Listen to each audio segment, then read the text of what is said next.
Alright, we're doing a diagnostic on this Whirlpool refrigerator to cause for it not to cool.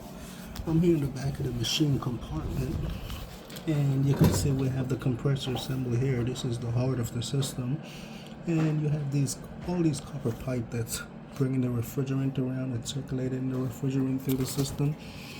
And you could see the drain pan here, but what you have over here, let me get the light situated. I have no idea, but it's old.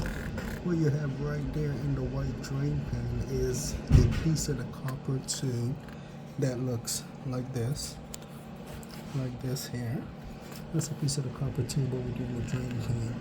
And you could see by the design of the seal system, over time that copper tubing just rots and leak all the refrigerant out.